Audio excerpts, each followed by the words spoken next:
বাতাস যেদিকে যাবে, হ্যাঁ দেখে দাও।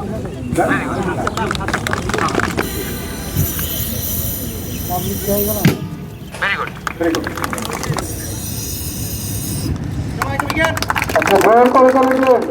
গ্যাসের আগুন কিভাবে নির্বাপন করতে হয় তার টেকনিক গুলো, আসলে গ্যাস এবং বিদ্যুৎ এই দুইটা আগুনই খুব ভয়াবহ ধরন পড়ছে। এটা হচ্ছে মূলত হচ্ছে আমরা যদি এটা হচ্ছে সোর্সটাকে বন্ধ করতে পারি তাহলে আগুন নিবানো সম্ভব। আমরা সেই টেকনিক্যালি দেখাবো যেন আমরা বাসাবাড়িতে যে কোনো জায়গায় কোনো দুর্যোগ দুর্ঘটনা ঘটলে আমরা যেন এটা নির্বাপন করতে সক্ষম হই, সেই টেকনিকগুলো প্রথমেই দেখাবো যে কিভাবে আমরা শুধু হাত দিয়েই আগুন নির্বাপন করা যায় গ্যাসটাকে বন্ধ করে দিয়ে।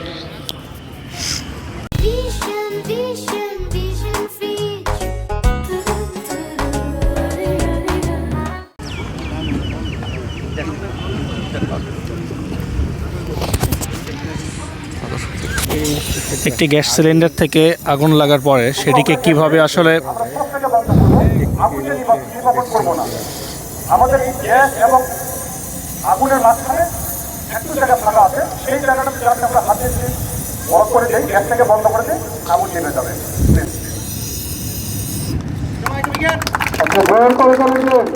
আমরা গ্যাসটা বন্ধ করছি, আমরা কিন্তু আগুন বন্ধ করিনি। আগুন যদি বন্ধ করতে চাই আগুন কিন্তু আমার দিকে চলে আসবে।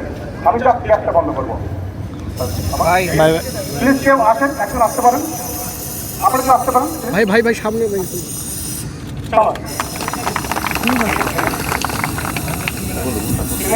গ্যাস সিলিন্ডারে আগুন লাগলে কি করে আগুন বন্ধ করতে পারি?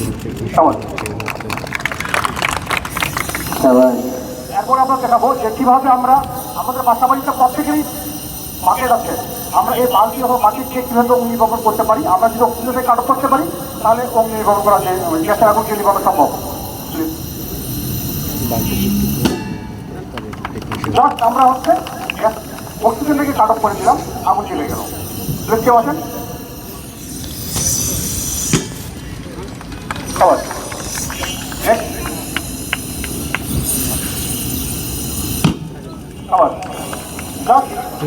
পাইপ লাগানো হয় সেগুলো কিভাবে?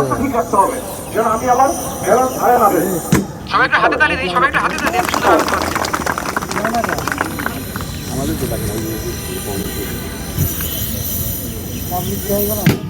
Very good, very good. আমরা হচ্ছে শুধু আমরা অক্সিজেন থেকে কাট অফ করে দিয়ে অক্সিজেন বন্ধ করতে বন্ধ করি। এরপরে দেখাবো আমরা টনের বক্সা দিয়ে আমাদের বাসা বাড়িতে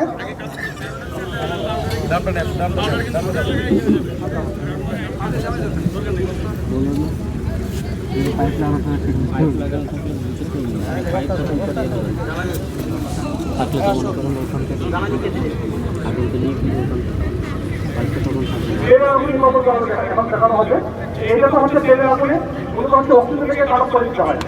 আমাদের বাসা বাড়িতে অনেক সময় আমাদের হচ্ছে চটের বস্তা, আঠা অথবা ফায়ার ব্র্যান্ডের যদি থাকে, তাহলে আমরা যদি সম্পূর্ণভাবে এগিয়ে দিতে পারি তাহলে আগুন নির্বাপন সম্ভব। আমরা দেখাবো কীভাবে। অর্থাৎ খেয়াল রাখতে হবে আগুনে যেন বাতাস প্রবেশ করতে না পারে, তার ব্যবস্থা করলে আগুন নিভে যাবে।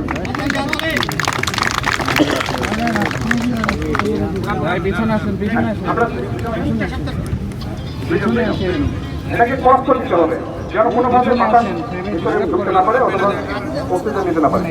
আমাদের সাথে দাঁড়ান।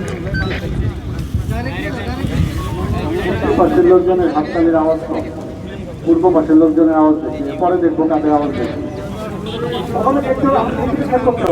বাতাস যেদিকে যাবে, হ্যাঁ দেখে দাও।